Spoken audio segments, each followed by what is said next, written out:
Do you ever feel like you're ready to give up? I remember when I was a kid, I would do anything to fit in with my friends, even if that meant me drowning in water.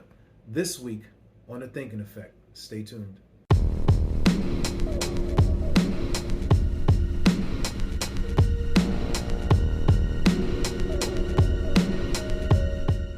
So recently, I've had a chance to connect with my childhood friend Noah. Me and Noah was like, man, like Batman and Robin. I'm pretty sure back then I was Robin because Noah was like much cooler than me. But I remember, for example, like when I was about 9 years old, my mom had moved back with my grandmother because her and my dad had separated. And at the time, I really only had two friends on the block. It was Noah and Gilbert. But Gilbert's family was real religious and strict, so Gilbert couldn't come outside to play that much. But Noah was like, his family let him stay out as late as what he wanted. You know, they bought him all the cool clothes. And at the same time, Noah used to pick on me a lot. Like, Noah would just poke fun at me because I didn't have clothes that was as cool as him. Or, I had eczema on my face, so he made fun of me. I was kind of chubby. And still, as I'm talking about it, like, he was pretty fucking mean. So I don't know why I kept him as, like, a really, really, really close friend. I think it was the fact that I didn't want to feel lonely and left out, right? So it's sort of like sometimes you will accept the fact of being someone's punching bag just so that you don't feel alone, as horrible as that sounds, right? It's sort of like anything but being alone is better than being alone, even if that means being abused. And those moments, as I look back on it, are the moments that has helped me gain my confidence. Because even as a kid, it's sort of like for some people, some kids now don't know how to handle being bullied, right? We hear about kids that will do extreme things, hurt themselves, hurt other people, but rarely do we hear about kids that stand up for themselves or even speak up for themselves when people bully them. Well, I was that bad motherfucker. I was the one that was taught, if somebody fuck with you, you better kick their ass. And my mama would tell me, if you don't kick their ass, I'm going to kick your ass. And my mama had a much heavier swing than my friend Noah, so we had to fight many a days. And it was because I was pushed to stand up for myself that as I got older, I would continue to stand up for myself. And it's a question of, when do you give up? Like, at what point do you feel as if you don't have the fight within you anymore? Have you ever asked yourself that, like, what is your wit's end? When does it feel like you just can't do it anymore? Or when do you wave the white flag? I remember another time, again, just because I wanted to fit in, we wanted to learn how to swim. So there's a day camp up the street from us called Melbank.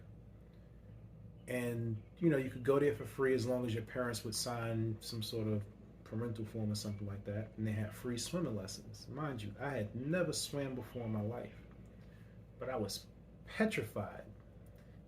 I was more petrified of being embarrassed in front of Noah and Gilbert than what I was jumping in 10 feet of water and not knowing how to swim, right? But when you look at certain things that drive you, it's kind of odd, right? Or you just have this feeling like you just want to fit in so bad that you're willing to do anything to fit in, even if that means not giving up. So I was not going to go to that pool and not try to swim. So they would take out this long pole and they would stick it in the water, and they would say like, all right, you have to jump in the water, grab the pole, go down in the pole, touch the bottom of the pool, and come back up. So of course, Noah being a show off, he jumped in first. He killed it like it was nothing. Boom. Gilbert jumped in next, went down, boom.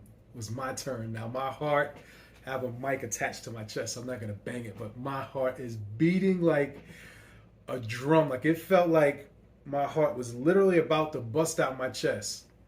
And all I heard was, yo, Tom, it's your go, like don't punk out. And that's all I heard, like, don't punk out. So in my mind, I'm like, well, if I'm gonna drown, I guess I'm gonna drown, go out looking good, because I was not gonna go out looking like no sucker. So I jumped in, boom, grabbed the pole, went down to the bottom, touched it, and came back up to the top. And it was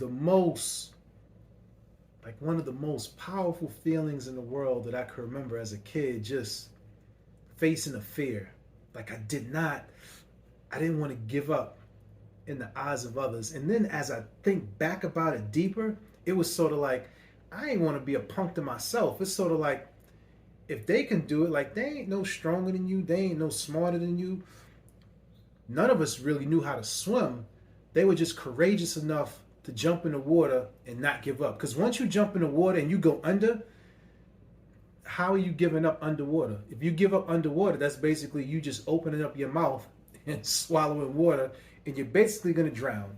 So if you don't want to do that, you hold your breath, you jump on a pole, you go down, you handle your business, and then you come back up.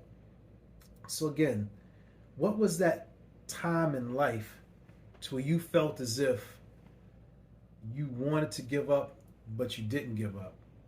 Is it something that happened in your childhood? Is it something that currently happened as you were an adult? Like I remember being at certain jobs where, man, I just wanted to walk away because it was just, I'm pretty sure you've been through that before. Like you just have some jobs that are just so horrible, but you don't want to let your family down. You don't want to let your coworkers down. So again, it's the same effect to where you will allow yourself to be abused. People may not respect you at your job. People may speak to you in a disrespectful manner, but you're like, man, I got to feed my family, or I don't want people to think that I'm a quitter. And you just allow yourself to be abused. But there has to be a turning point where you stand up for yourself and you say, you know what? I'm not going to give up because someone else wants me to give up. I'm choosing to move on because I choose to move on. And that's the turning point. This is the Thinking Effect, where we help you do your daily best.